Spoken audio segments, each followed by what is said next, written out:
তেওঁ নিজকে গণশিল্পী বুলি ভাবে 30,000 গান গোৱাৰ কাৰণে তেওঁ নিজকে ষ্টেজত বিহু ষ্টেজত গৈ পেলাই কয় মই 40,000 গান গালো ইমান দিনত তেওঁ মৰিলে কিমান মানুহ তেওঁৰ লগত যায় এটো এটা প্ৰশ্নবোধক কিন্তু ৰাজীৱ খদিয়া প্ৰমাণ কৰি দিলে যে ৰাজীৱ খদিয়া যেতিয়া ঢুকাইছে ৰাজীৱ খদিয়াৰ যেতিয়া সাঙিখন দাঙি লৈ গৈছে তেতিয়া 5ৰ পৰা 10,000 মানুহ লগত গৈছে তেওঁৰ লগত কিমান মানুহ যায় নাজানো আৰু তেওঁক আমি জনাই থব বিচাৰিছো যে ভূপেন হাজৰিকা মৰাৰ পিছত আটাইতকৈ বেছি মানুহ যদি কাৰবাৰ লগত গৈছে শেষ যাত্ৰাত হেজন ৰাজীৱ খদিয়া তেওঁ মৰোতে ইমান মানুহ যায় নে নাযায় প্ৰশ্নবোধক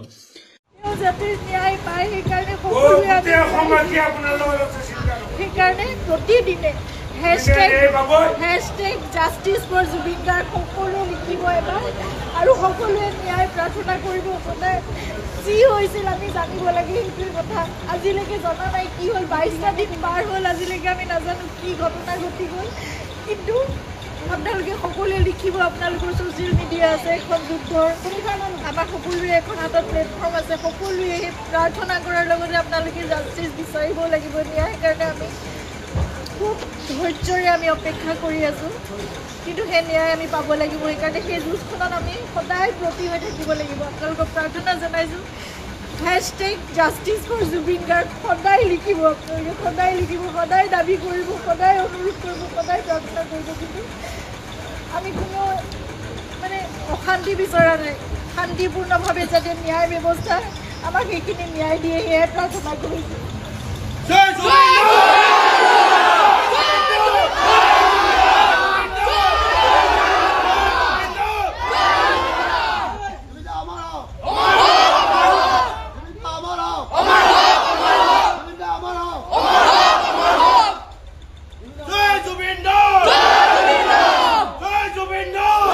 বিজেপিক যেনেকে জিকাইছো তেনেকে হৰুৱা আমি ক'ব দিয়া শেষ হোৱা নাই কথাই আকৌ কংগ্ৰেছক নিজিকাও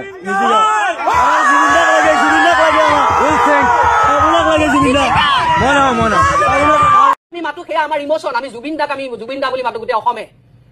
কাৰণ তেওঁ সেইটো বিচাৰিছিল তেওঁ জনতাৰ শিল্পী আছিল আপুনি জনতাৰ মুখ্যমন্ত্ৰী নহয় নহয় আপুনি ইলেক্টেড মুখ্যমন্ত্ৰী আৰু কুৱেশ্যনটো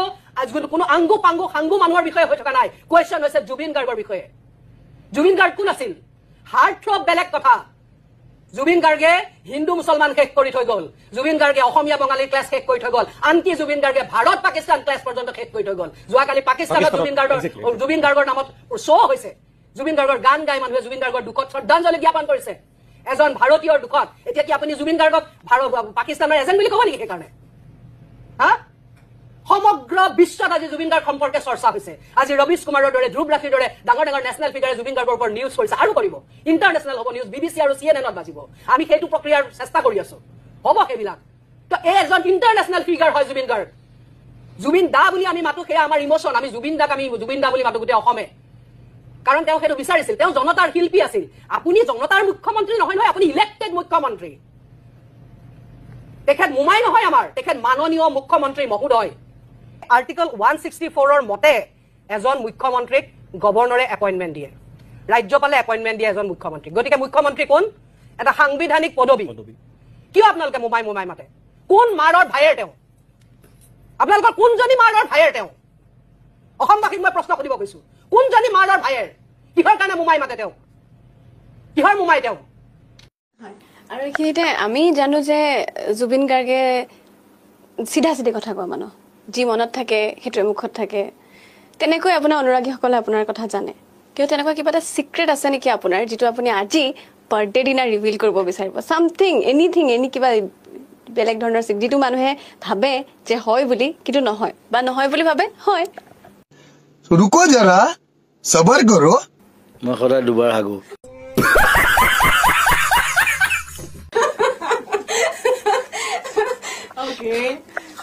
সাধাৰণতে মানুহে এবাৰ হাগে মই সদায় দুবাৰ হাগো সেইটো হেল্ডি সেইটো মানে হেৰি মেডিকেলি দেট ইজ হেল্ডি বুলি কয় মই শুই উঠাৰ পিছত এবাৰ হ'ব লাগিব আৰু ৰাতি এবাৰ হ'ব লাগিব এইটো বহুত ডাঙৰ সিক্ৰেট ওকে আৰু জন্মদিন কিছুমান মানুহে ভাবে যে মই নেহাগো বুলি ভাবে এইটো এই জুবিনে হাগেও নেকি এনেকে ভাবিব নাহাগে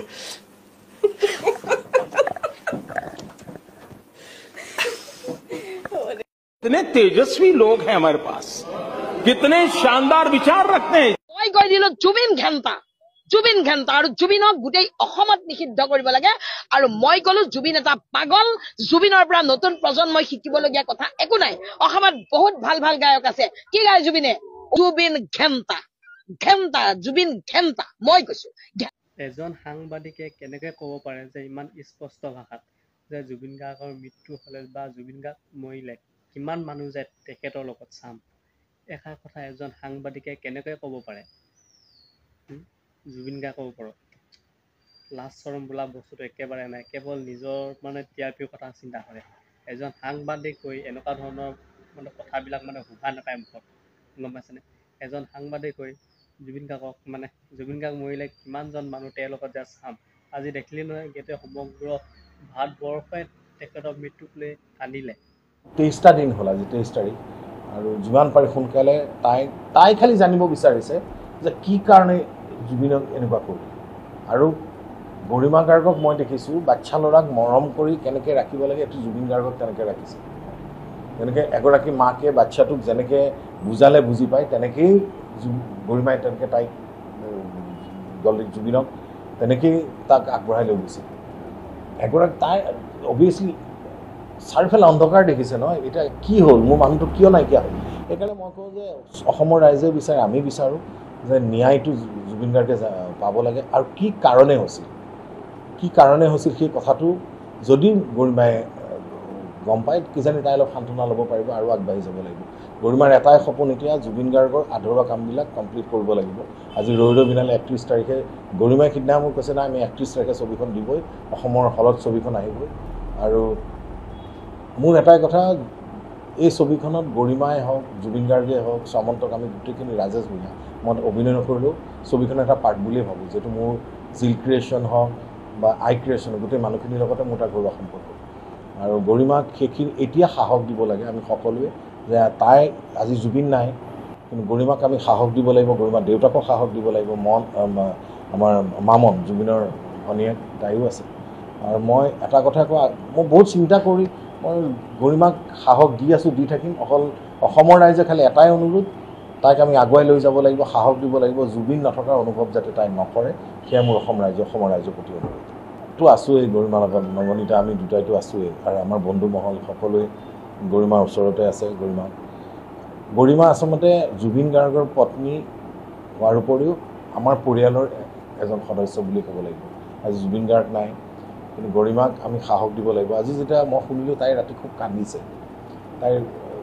সমাধি ক্ষেত্ৰত আহিবলৈ মন কৰিছে আহি যেতিয়া তাই কান্দিছে তেতিয়া মই শুনিলোঁ তাই ৰাতি খুব কান্দিছে সমাধি ক্ষেত্ৰত আহিবলৈ মন কৰিছে আহি যেতিয়া তাই কান্দিছে ন্যায় লাগে মই ভাবোঁ 23টা দিন হ'ল আজি 23 তাৰিখ আৰু যিমান পাৰি সোনকালে তাই খালি জানিব বিচাৰিছে যে কি কাৰণে জুবিনক এনেকুৱা কৰিলে আৰু গৰিমা গাৰ্গক মই দেখিছোঁ বাচ্চা ল'ৰাক মৰম কৰি কেনেকৈ ৰাখিব লাগে এইটো জুবিন গাৰ্গক তেনেকৈ ৰাখিছে তেনেকৈ এগৰাকী মাকে বাচ্চাটোক যেনেকৈ বুজালে বুজি পায় তেনেকেই গৰিমাই তেনেকৈ তাইক জুবিনক তেনেকেই তাক আগবঢ়াই লৈ গৈছিল এগৰাকী তাই অভিয়াছলি